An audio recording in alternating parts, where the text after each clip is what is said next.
Hello, everyone, and welcome. My name is Gretchen Jordan, and I am the Association Manager for Alive. I'm going to go ahead and share my screen, and we'll go ahead and get started with starting the broadcast. I see that we have, I'm looking to see how many, we've got a few participants online. People are logging in right now, so we're going to get started here. I'd like to welcome everybody to August Alive Academy, Busting Myths and Believing Benefits, Strategies to Help Staff Want to Work with Volunteers. And it is presented this month by Liesl Hacker. I'll just have a quick agenda for today. We are going to do just a bit of housekeeping, just brief introductions for Liesl and myself. Then we'll have the presentation today. We'll have plenty of time for questions and discussion at the end. And then a few announcements. I invite you to please stick around for the announcements at the end. I'll jump right into the housekeeping piece. We're using Zoom. I am recording the call, and tomorrow you'll get a follow-up email with the recording link, and then I'll be sending the slide deck from Liesl's presentation separately. I'll also be storing these on the Alive website under the Resources Files section. And if you would like a certificate of attendance for today for CVA recertification PDUs, I'll be sending those out upon request. So I'd like to introduce Liesl, who is the Director of Training and Technical Assistance for the Massachusetts Service Alliance. She has been employed there for several years and currently manages the grants from the Corporation for National Community Service and also manages the Service Enterprise Grant. In her spare time, her passion are raising her children and travel. And she's been an Alive member, and we're very pleased to have her lend her expertise today. I was very lucky to meet her briefly in Pittsburgh earlier this year, and was really impressed what a dynamic, engaging presenter that she is. So, Liesl, before I turn it over to you, I would just briefly like to say thank you to Sterling Volunteers.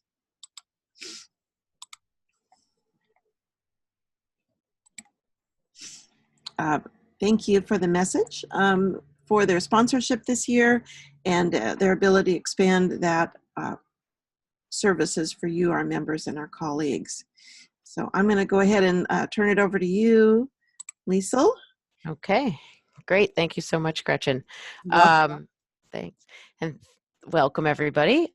It's great to be here. So I'm going to go ahead and share my screen now, which hopefully I am not using a PowerPoint. So hopefully this will look okay. Great. Okay, great. And I want to let folks know that I'll be monitoring the chat box and the Q&A. So if you do have questions. Okay. Great. Yeah, it's really great and an honor to be presenting to everyone today. Been in the service field for a while now. So for those of you who don't know what the Massachusetts Service Alliance is, we're the state commission for service and volunteerism in Massachusetts. We are lucky here in Massachusetts in that our commission is actually a nonprofit. So, but we've been written into legislation to act as the state commission. So it gives us a little bit more flexibility in terms of how we can work with the broader field within the service and volunteerism field, and we don't have to kind of stick to the traditional rules of a commission around only national service. One of the other exciting things in Massachusetts that we oversee as part of the commission is that we have a state-based core program. We're I think we are the only state in the country right now that has an operating state-based core program for Massachusetts residents only, designed very similar to AmeriCorps, like a 10-month, what they call a service internship, except that the Commonwealth Corps members can do a combination, excuse me, of direct service and capacity building. at different nonprofits throughout the state. We have about 37 Commonwealth Core members in maybe 13, 14 host sites across the state. So we do that, and then we also get a volunteer generation fund grant from the Corporation for National and Community Service, which enables us to bring resources to the broader field, which is part of what I do. And actually, don't tell the corporation, but my favorite part of what I do is to really work with organizations and nonprofits within Massachusetts that don't have the capacity to run a full national service program, but still want to utilize volunteers in an effective and impactful way. So as part of that, we implement the Service Enterprise Initiative, and I'm not sure how I may reference the Service Enterprise Initiative throughout the presentation, which is why I just wanted to quickly explain that in case folks didn't know what that was. That's a certification program that's sponsored by Points of Light, and it's pretty involved. It's like a 18-month long program where participating organizations receive they take a diagnostic, so they receive some evidence or some data around how they are currently utilizing volunteers. They go through a series of trainings with us, about 20 hours of training. They're in a cohort model, so they're really learning from their peers as well as from us, and then they get individualized coaching for up to a year afterwards, after the trainings end, to be able to achieve certification. And the whole point of being a service enterprise is to really effectively engage volunteers throughout all facets of the organization. So thinking beyond the direct service role of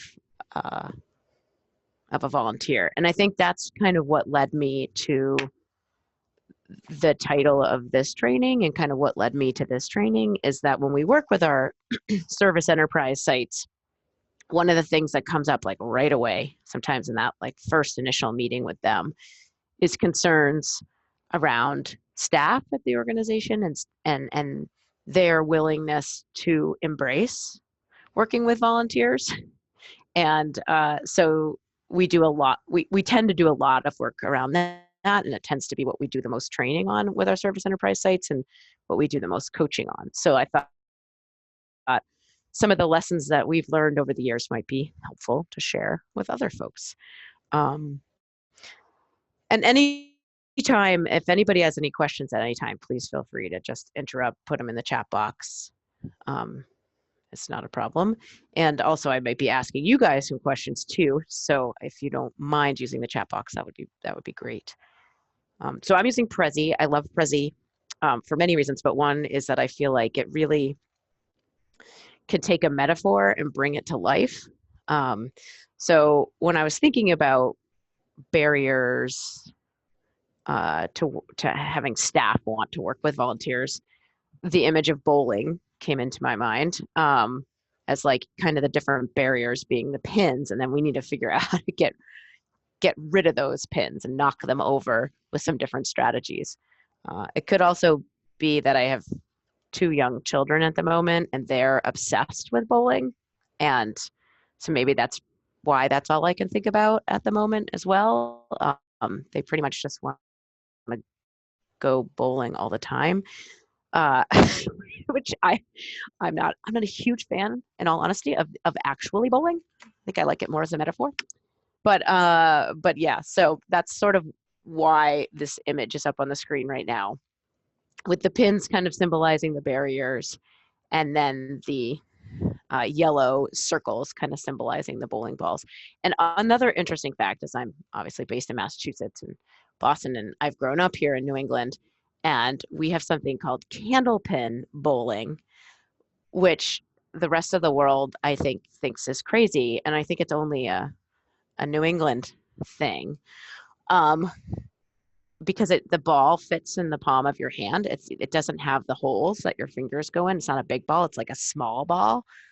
I'm getting way off track here, but it's an interesting, if you haven't heard of candlepin bowling, you should You should Google it because it's a totally different type of bowling. And I sort of thought that that was the only way you bowled until I went to college. And I was like, what are these gigantic heavy balls? Who does this? And then I found out it's also a lot easier to hit down pins with gigantic heavy balls. So just a point about New England. Oh, also called duck pin bowling. Thanks. Yes. So it's an interesting phenomenon here. Yeah, so why don't we go ahead and dive right into step one. I'll move my mouse out of the way. So what I wanted to start with is kind of deconstructing the myths, because this is something that comes up a lot as the first kind of major barrier, is that there are ideas that staff have in their heads about volunteers and about working with volunteers that I think can easily be shown to be either myths. I mean, they're not always myths, because sometimes it has come from a bad experience in working with volunteers, but I think it can be they can be deconstructed, whether they're experiences or myths, and they can be counteracted in some ways. And I'm sorry about all my memes. Also really into memes as well. And I love the show Mythbusters. If anybody's ever watched it, I don't get cable, but whenever I stay in a hotel, it's definitely something I don't have cable at my house, or I might be watching it all the time. But when I stay in hotels, it's definitely something I binge watch. Because it's a really cool show. But one thing I wanted to start off with is that, and we do this even with the folks who are bought into volunteer engagement, so that they can kind of preemptively think about some resistance that staff might have, but is this idea of letting staff just vent, just get out and voice all of the myths or concerns they have about working with volunteers. So I was wondering if in the chat box, if you guys could enter in. Oh, I love it that people are responding more to my off-topic comments than my on-topic comments, but I love it. Oh, they have a spin-off of Mythbusters. Don't tell me that. And I don't have Hulu, but that might make me get Hulu. I don't know. Anyways, if you could write in the chat box kind of some of the myths or concerns that you've come across or heard staff talk about in organizations about why they wouldn't want to work with volunteers, or why they're scared to work with volunteers, or why they're not quite on board. So give you a few seconds to maybe type some things.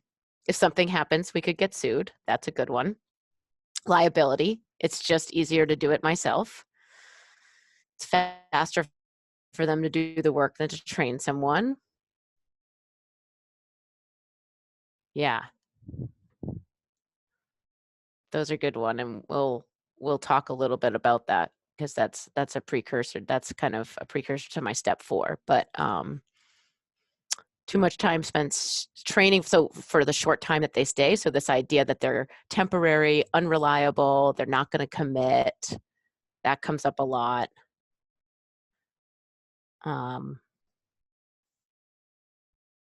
I mean, some of the things that I've heard is like they don't actually really care about what they're doing. And that could be for maybe if that person had had interaction with like college students who need credit, or high school students who need credit, is that they're just there for the credit, that kind of thing. They want to get my job. That's actually a very real fear, is that they're afraid volunteers will take over their job, and it's a way to cut costs. They may commit too much, try to take over, right? They may try to change the way that you're doing things. Yeah, I mean, these are all really good. So I think that brings me to that first piece, which is like, anytime I do a training, and all staff training, and I do a lot with the service enterprise sites and Go, because it's also good to have a third party, somebody from outside the organization, come to talk about why they should be excited about using volunteers. Last one here is afraid the volunteer is smarter or more competent than them. In parentheses, it says true story, which I think is yes. So I always start every training with, let's just get it all out. Let's get that, all of the fears, the anxieties. You tell me why you're scared about working with volunteers, and then we're going to try to address each one of these with different strategies. So I find that's a really great place to start. It also just allows people to be like, oh, I'm not alone, and being unsure about this, um, or they will, and it also creates a little bit of trust between, those that are wanting this to happen, and maybe those that are not, to say, hey, they are listening to me. They're understanding that I do have concerns.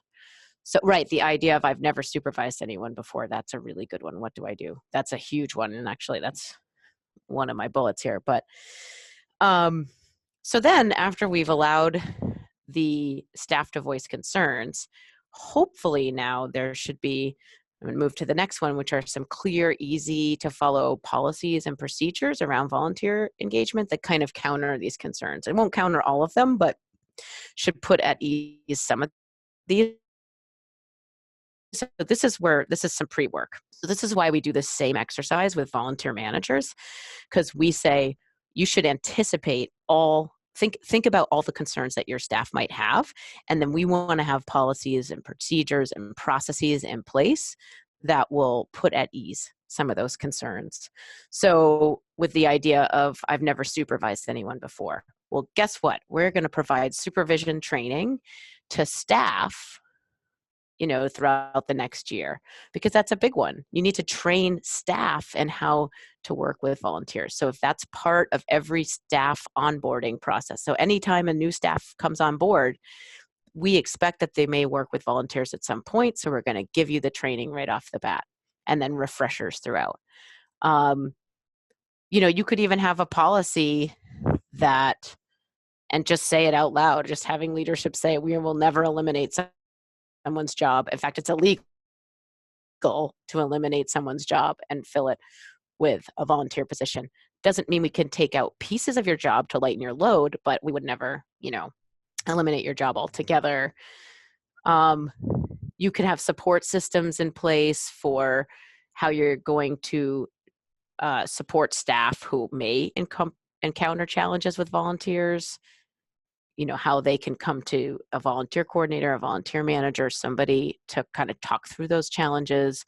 You can have clear dismissal policies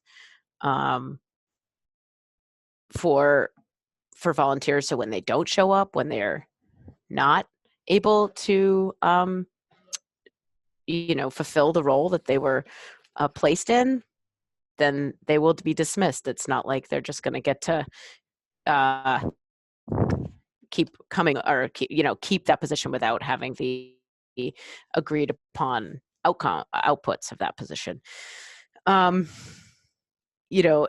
like a clear intake process would help with the matching, so that they're very clearly matched in a position that aligns with the interests of the volunteer, which is more likely to get them to stay. I mean, these are the best practices of volunteer management. This is not a volunteer management training, but basically having very strong volunteer management practices will help to counteract some of these concerns. But then what's really interesting is, so once you kind of debunk a myth or take away someone's concern, you leave a gap in someone's mind, right? So that gap then should be filled. And so then that leads me to the next, which is providing an alternative, right? So they had this idea of how it is that it's going to be working with a volunteer. So you've said, nope, that's not how it's going to be. Here's how it's going to be better, because we have X, Y, and Z in place. We have this support structure for you. We're going to give you the training that you need. But again, now there's this gap. So now you want to provide some alternative information and share how volunteers can, for example, sharing how volunteers can indeed be beneficial to the organization, to the mission of the organization, and to potentially your clients or community members, and as well as to each individual employee. So we're going to dive deeper into that in a little bit, but you really want to make that connection then and fill that gap with the positives and the benefits of working with volunteers. And you want to kind of keep it simple, and clear, to the point, credible, concrete. You could connect it personally, like I said, to the individual employee, so that somebody really believes those benefits and starts to promote them. So not just believing them, but actually start to understand them and promote them. So how do you do that? So there's lots of different ways that, and that leads me to step 2, which is using evidence-based benefits, or providing the evidence base for the benefits to using volunteers and filling that gap. So the first one is research, and there actually is not a ton of research out there on the benefits of volunteers to organizations. There's a lot of research on the benefits of volunteering to the individual, why it helps with social connections, it helps longer, all these kind of things about why it's good to volunteer. There actually isn't tons of research on benefits of volunteers to the organization, and some of it is sort of outdated. But I think and actually I'd be curious to know if anybody does know any research out there that would back that up. But I'm talking like scholarly articles, kind of academic stuff. And the reason why I know a little bit about this is we just partnered with the Boston College School of Social Work to do a study within Massachusetts, and I'll talk a little bit more about that in a second. But and so as part of that work, they did some background research into what's out there. They didn't find a lot, is what they came back with. But we tend to talk a lot about the research that's included as part of the service enterprise curriculum that was conducted by this TCC group and Deloitte. But again, it's a little bit old now, but there is some really good service enterprise research that is out there, showing that organizations that use volunteers effectively are more adaptable, sustainable, and capable of scaling their impact compared to peer organizations, and as a result are more able to deliver on their social mission. So that research formed the basis of the service enterprise curriculum. And what I would say in this case is maybe the average employee doesn't care so much about this research, but leadership and board do.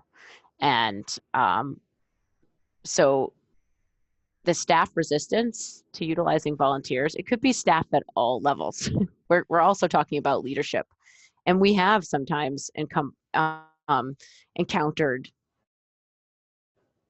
leadership that's like, do we really want to invest in the use of volunteers? Because what are we going to get out of it? Well, there is some good return on investment data around, that comes from service enterprise, that it's, the average organization gets about a $3 return on investment in volunteers, but a service enterprise gets $6 plus return on investment. And nonprofits that engage volunteers are as effective as their peers without volunteers, but at almost half the median budget. So those are kind of the talking points and the research points that speak to leadership, because it's about saving money and using resources most effectively. So that's why I advocate for having a sense of what the research is and being able to promote that within the organization. But then when you're talking to individual staff members, like I said, they may or may not care so much about what's happening nationally, but they may care more about the impact internally. And so this is where testimonials can be really, really beneficial.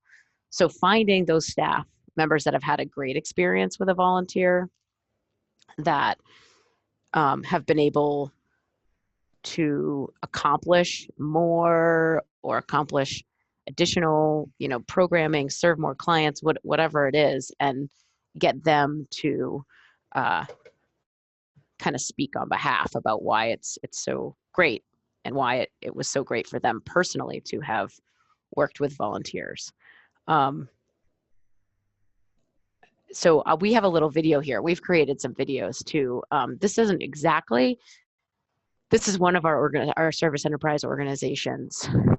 And we wanted to kind of capture So hopefully this will work. You may need to put your volume up. I know yesterday when we did a test, it was sort of quiet for Gretchen, so you may need to turn your volume up a little bit, but I will work on.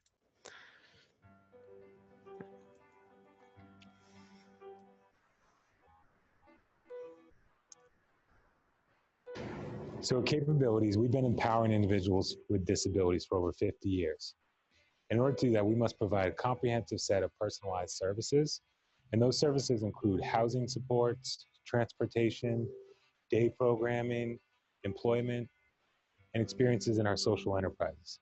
We have three main goals for our social enterprises, and to create employment for people with disabilities, raise revenue for the organization, and promote awareness of our mission. And volunteers are integral parts of our housing programs. We have volunteers come into the homes and help with cooking, they help with art, help with decorating the homes. They work mentoring our participants. They work behind the scenes and receiving and pricing and merchandising product. I'm a cashier and I'm a store clerk and a store associate, and I help volunteers too and customers as well. So we're very fortunate to be in a community that has so many experienced people in so many different fields here on the Cape. The volunteers help us by kind of picking up the torch when someone gets a job in the community. They are hardworking, they're professional, they're very generous. I've seen so much positive feedback from the clients that are treated with a great deal of respect. And I really enjoyed it, not only getting to know the participants, but also getting to know the people who work here and all the other volunteers. Great way to get to meet people and do something positive and really fun. And we've more than doubled our number of volunteers and number of volunteer hours since I came on board and since we became Service Enterprise. And so that allows us in terms of program operations to be more successful and smooth in executing what we need to execute. I'm a true believer in Service Enterprise. When I came on board as the volunteer coordinator for capabilities, I used the Service Enterprise book as a guidebook on how to build the program. Service Enterprise and our volunteer program has given us an opportunity to grow programs, accomplish tasks that we simply were not able to do before. So we set up systems for tracking our volunteers. We set up a system for having volunteers sign in and sign out. But one of the biggest pieces that we did was we helped to develop the culture of increasing the volunteers at capabilities. Continues to make more comprehensive, more dynamic services, and continues to further our role in helping to create a more inclusive, integrated community. Our volunteers are the cream of the crop. They've had successful careers many times, and they bring a lot of expertise and wisdom that I think everyone in our organization benefits from. Making this place better is when you have everybody here to help.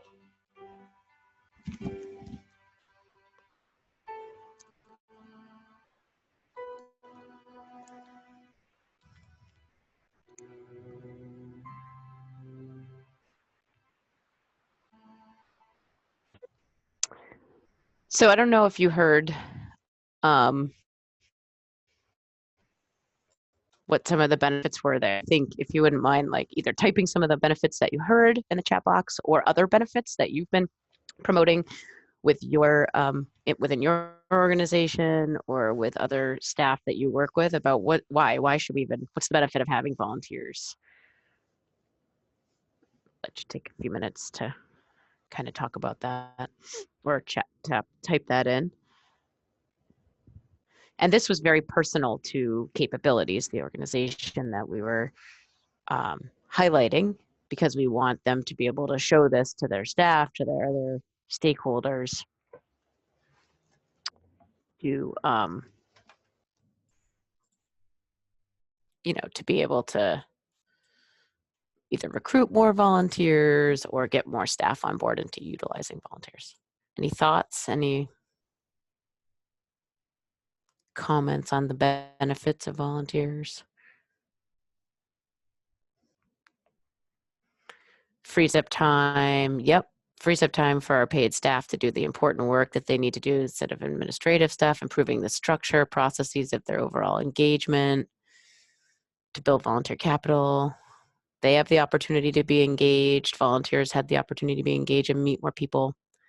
Right. What about the benefits to the volunteers themselves? Right. There's a lot. There's a lot there. I think, for an organization, especially in the nonprofit world, anytime that you can build your network and get more people invested in your cause, the better. Volunteers, we know, more often than not turn into donors and help to spread the word. And if they're having a positive volunteer experience, then they're going to spread the word to their friends and get more people on board and invested in your particular mission. So these testimonials can be very powerful, and it doesn't have to be a video like that. It can also just be a volunteer, somebody who works with volunteers, stand up and talk to the rest of the staff about why they enjoy working with volunteers and what it's helped them help them to be able to do. Benefits to society as a whole. Yep, volunteering can bridge all sorts of gaps. And especially if that's part of your mission, that's an important thing to talk about. So gathering kind of the positives, really important. And then, oops, I have to click back over here. And then last but not least is kind of some outcome data. So data specifically about your organization's ability. So one of the powerful things in that video was them being able to show how they've increased their numbers of volunteers and volunteer hours since they became more intentional about utilizing volunteers. And so as I mentioned before, I'm going to zoom in on this graphic because as I mentioned before, this past spring, we did a little bit of a research study here in Massachusetts with nonprofits and asking them a variety of questions about how they use volunteers and tying that to their overall sustainability and how they perform. And what we found, which is great, is that there's a strong correlation between volunteer management practices, overall organizational practices, and volunteer sustainability practices. And that the organization is more successful the better they are at managing volunteers, organizational practices, and volunteer sustainability. So we were very excited to see that outcome. And we do hope to take this data that we have a whole. I mean, it's a lot. This is just a little snapshot, and do more with that. So we're still in the process of working with BC to kind of publish some of our findings. But, basically what we found is organizations that use volunteers better or feel that they use volunteers better have a higher overall organizational success.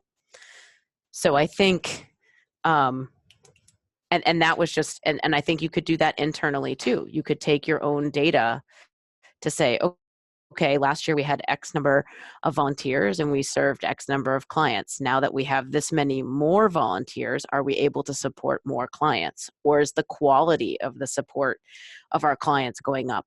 Whatever data you can gather around, increases or successes because of better volunteer engagement or more increased volunteer engagement is really important. And I think will mean a lot to your staff to understand that. So any questions so far about that? So then, okay, so we've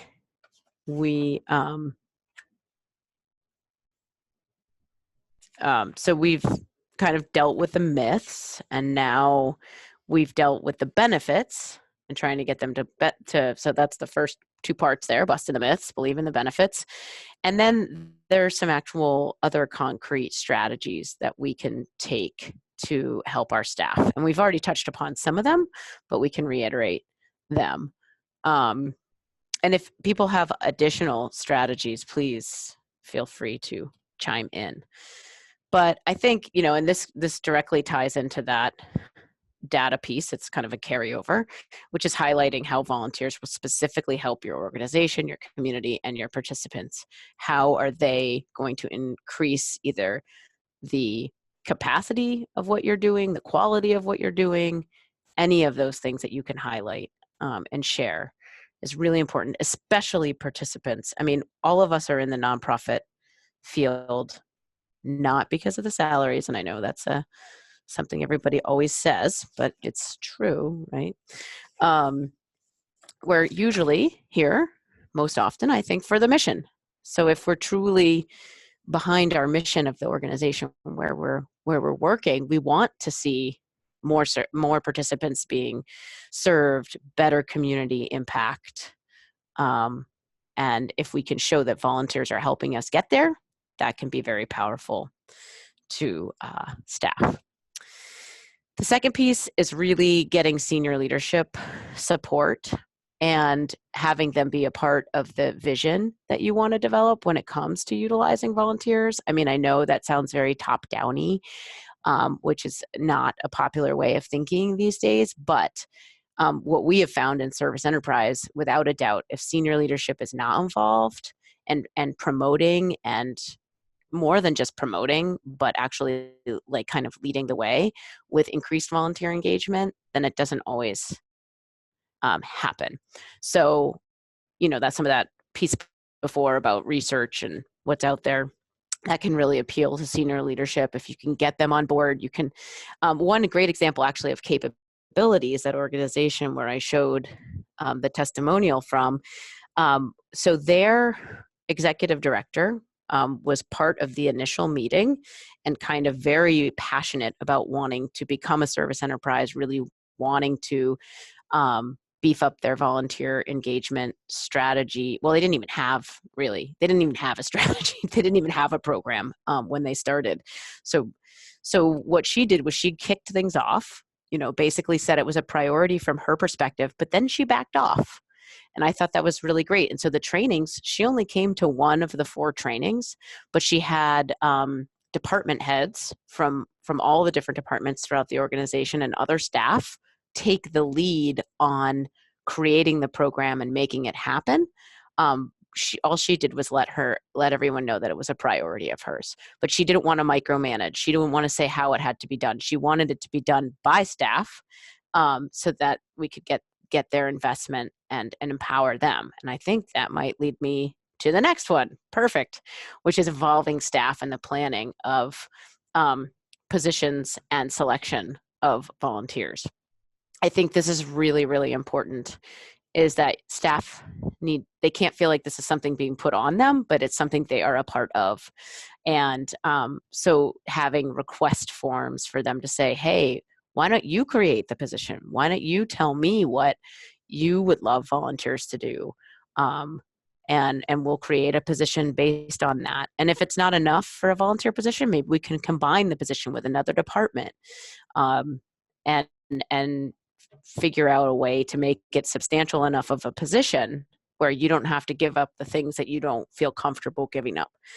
And I think sometimes what you'll see is that this starts small, and then as staff have good experiences, it grows and grows and grows until, we've had organizations are like, I have staff putting in requests like every day now for significant tasks, where before it might have started with taking attendance in the room and homework help. Now it's like planning curriculum and doing more substantial things as their experience with volunteers changes. And then also having them help to select volunteers, be a part of the interview process, because, they're going to be working closely with this person. And so you want to make sure it's a good match, just not in terms of interest, but personalities as well. And I think when you can involve staff, that's really, really important.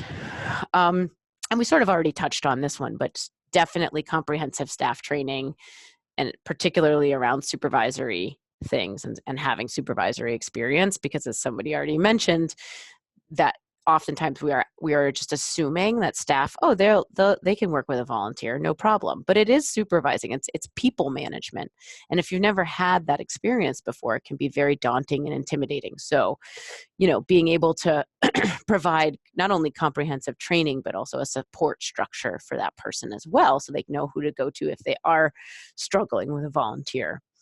And they're very clear on the policies and procedures that they can always fall back on. And then also it's important that this is not just a one-off training, but that you may revisit things around supervisory role, the supervisory role throughout the year or as things come up. Really important, and you can sell it as a skill building opportunity for staff. Like say, hey, now you could put on your resume that you've supervised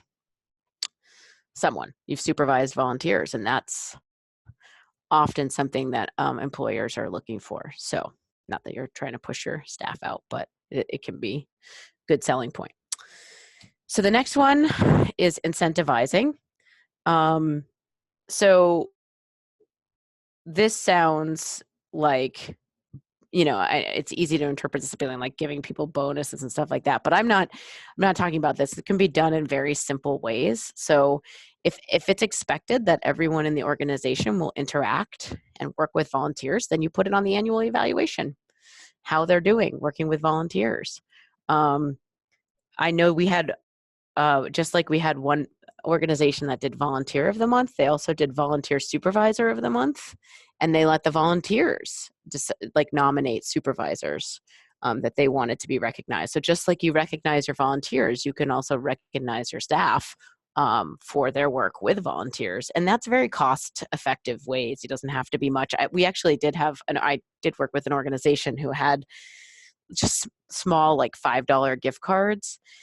And so when somebody was nominated, in this case, it was staff nominating other staff, but then they would have them nominate staff around specific things each month. So it might be somebody who's excellent with data. And one of the months they pick somebody who's excellent at working with volunteers. And so they would nominate, they would have a whole bunch of nominees, and then they would draw out of a hat. The winning nominee would get like a little $5 gift card to like Dunkin' Donuts or Starbucks or something. So there's just little ways you can incentivize, especially when you're trying to initially change the culture. This can be really important. Making it a reward system at first. And then last but not least, personalizing the experience, right? So I touched on this before, but having a staff reflect on their own volunteer experiences. You volunteer, you like to volunteer. Why do you like to volunteer? What have been some either positive or not so positive experiences that you've had volunteering, and how can we replicate those here? And don't you think, you like to volunteer here because of this, so there are folks who want to volunteer with us because they're passionate about our mission. And then we also have, when I do a training with staff, we do an exercise where we have them take out their position descriptions and look at tasks that take them away from the essential functions of why they were hired. We were all hired because we had certain skill sets that made us a great fit for this job. What are the things that are taking us away from using those essential skills? Is it inputting data? Is it dealing with parents calling in? Is it, a variety of putting out fires in various ways? Is it, or, so there's that piece, or there's looking at your to-do list, right? Yeah, I have a to-do list. I still use pen and paper in my to-do list. I know I'm old school, but there are some things on the to-do list that kind of hang out in the middle of my list that just always hang out in the middle. They never get crossed off. They never fall to the bottom because I feel like they're important enough to kind of be in the middle of my list, but I never get to them. So are there some of those tasks that you could delegate to volunteers, or again, delegating some of the work that's taking you away from that, taking you away from being able to accomplish those things? So we actually have them go through an actual exercise to sit down and look at their either work plans or their to-do lists or their job description, and kind of highlight some of those things. But as someone mentioned, it's very hard to delegate because we don't think that a volunteer is going to have the same quality that we would. It's just easier to do it ourselves. For a variety of reasons, it's hard to delegate. So then the next piece of the training that we tend to do with staff is to be like, okay, let's talk about how we can successfully delegate and what are some steps that we can take to successfully delegate. So just, I guess, in the interest of time, I'll kind of run through here. But I think setting clear expectations for the position. So this means having a volunteer position description, right? That's very clear. It's very clear what that person is doing, what they're responsible for, what their outputs should be, and when. It's not just like, oh, what am I going to do with the volunteer who's coming in today? It should be already set up what they're doing based on the clear expectations that are part of their position description. So I think that's an essential. So this is another good one, knowing who and when, right? So you want to know your volunteer enough to know maybe what they can handle and what they can't handle, what they're good at, what they're not good at. So that's why if you're part of the interview process and the selection process and spend a little bit of time getting to know your volunteer, this will become clear to you. And then, when is, well, do they have the resources that they need to be able to do this? Do they have the training that they need? Maybe we need to wait until after they get the specific training. Is the task low priority or high priority in terms of like, do we really need them to do this now because it's due tomorrow and I'm not going to get to it? Or, is there other things that we can remove in the time being? Those are kind of what kind of prior knowledge the volunteer might come in with and prior experience where they can take on more without too much oversight by the volunteer coordinator, by the person supervising them. Just kind of understanding the who and the when.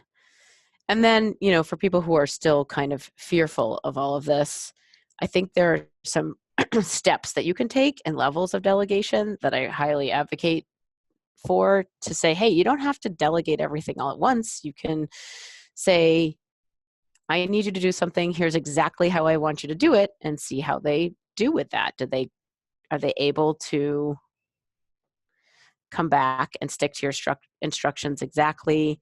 Do they veer? And if so, then maybe they need to stay on this step for a while. But if they come back and are like, yep, they did it. They did exactly how I wanted. Then you might go to the next step, which is, here's an issue I have. Can you come up with some ways to deal with it? And then come back and consult me. Before moving forward, we'll talk together about which method we want to take, and then you can go and do that, right? So there's that piece. Then there's developing solutions and preparing a proposal, all the way to, hey, you decide what's best. I trust you on this one. You take care of it for me, or you just do it the way you need to do it, but I trust that you'll be able to do it to the quality that we need it to be done. So, I think, again, you can try things out with volunteers. You don't have to go from 1 to 5 all at once. There's steps in between as the trust grows between you and the volunteer. And again, like, all of these things, when done well, will help to increase the commitment of the volunteers, help to increase the longevity of the volunteer, because if they're feeling well supported in their position, they're feeling empowered, they're having a good experience, then they're going to keep coming back. So it sort of all reinforces itself.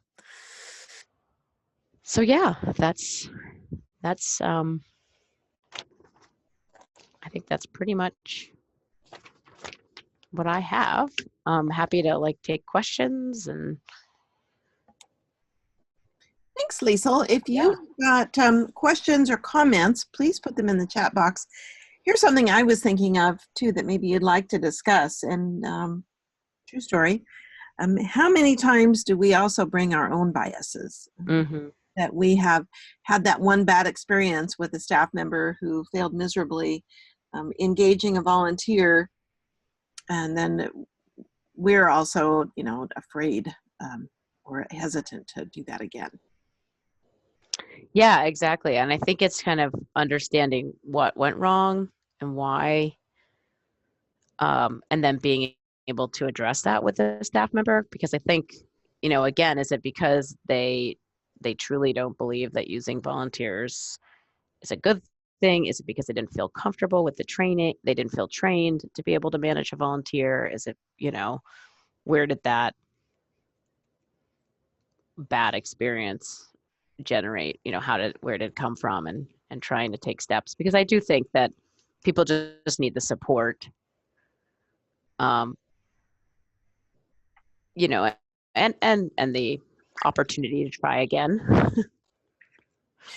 Right. Let's see. I don't see anything else coming in the chat box. The other thought that I had was, that whole concept of ordering versus encouraging in terms of, The delegation. Yeah, and I really like what you Yeah. said about the person having that opportunity to go through that chart. Yeah, it does. I mean, it really does work to build trust with the staff person. Especially a staff person who has trouble with delegation. Some staff people are like, nope, great, go for it. And then they might have to you might have to come back to them and say, hey, you might need to start a little bit with tighter ropes, because you don't know this person yet. You don't know exactly what they're going to do. So maybe it's a good thing for us all to start with a little bit of a more control over the situation, and then we can let it go as you get to know this person. I mean, I know I've done that mistakenly with staff and been like, yep, I think you probably know what you're doing, go for it. And then the product comes back and I'm like, what? No, that wasn't at all we were not on the same page at all. So I actually needed to be a little bit more instructive in the beginning. Mm-hmm. And I've always found that just being able to frame this for staff and for volunteers, that this is just a great opportunity to, really make some positive change, to be able to, if you are uncomfortable supervising or delegating, great, let's try working with some volunteers. And I think that will really improve your skills, or just helping them erase a negative experience they may have had in the past. And certainly Exactly. being able to share those success stories are just so important. Yeah, exactly. Well, I don't see any other comments or questions. Okay, Lisa, I will go back to Sure. The rest of the presentation here, and let's see. I'm going to say yes, and then I'm going to say yes to that, and hopefully this will be the right screen. Well, we've kind of gone past the question part. And can you see my main screen with just the questions? Yes. Okay. So just a couple of quick announcements, and you may know some of these already if you read our newsletter, which just was released on Friday. There will be a survey that you'll get after today's webinar. We really appreciate your feedback, and it does help us provide a better program for you. Our Board of Director nominations will open this Friday, August 16th. And we do have our Alive Academy's topics set for the rest of the year. So I wanted to just briefly go over those. September 18th is certificate, certification, and credentialing. What does it mean and why does it matter? And I know we will also be focusing on also talking about the CVA, the certification and volunteer administration. And the next testing window does open soon in October, I believe. October 1st, time well spent, learnings from an English national survey on the volunteer experience. And it is kind of at a weird time. It's pretty early for those of us on the Pacific Coast, but we are getting input from our colleagues across the pond in England. And I think that will be really an interesting presentation. November 15th is talking about practice and research, which kind of touches on a little bit about what we talked about today. And then December 4 is leading with and for compassion, and it's all about compassion fatigue.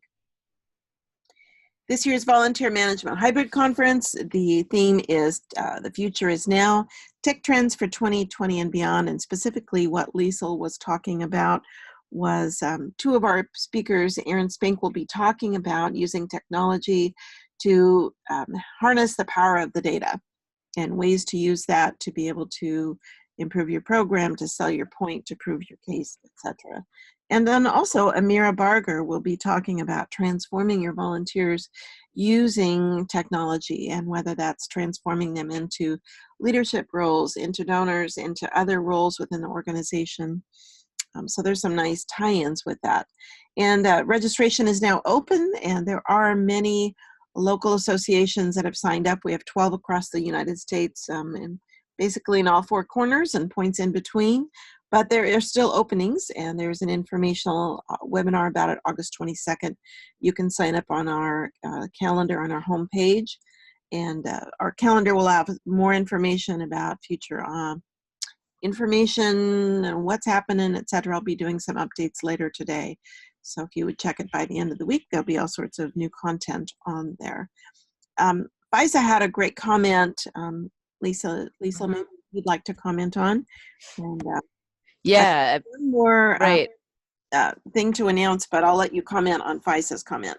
Sure. Yeah. No, she had just mentioned that you instead of using the word utilize or use volunteers, talking to staff and volunteers, using the term partnering together, and it goes a huge way to build relationships and trust. And I think that's definitely, yeah, language is really key. I think also, we promote using engage because we want it to be an engaging experience for volunteers. So it kind of emphasizes the experience for volunteers as well as for the staff person. So thanks. Wonderful. So the other announcement is that we are doing first time National Peer Award called the Alive Impact Awards, and with sponsorship from Better Impact. And we'll be recognizing emerging and exemplary leaders, people with 3 years experience or more, or less than 3 years experience. There are cash awards for both categories, thanks to Better Impact. And those cash awards can be used for professional development. And for each of our categories, there is a $500, $250, and $100 cash award. And wouldn't that be great to be able to put that towards attending your local association, statewide conference? And yes, Rebecca, I see the question. There's a website. There is a web page on the Alive site. And if you go on there and look at the rotating slides, click on that Peer Award, the Impact Award slide, it'll take you right to that web page. And we'll be doing some more social media outreach on that as well. We already have some nominations that have come in, so we're pretty excited about that.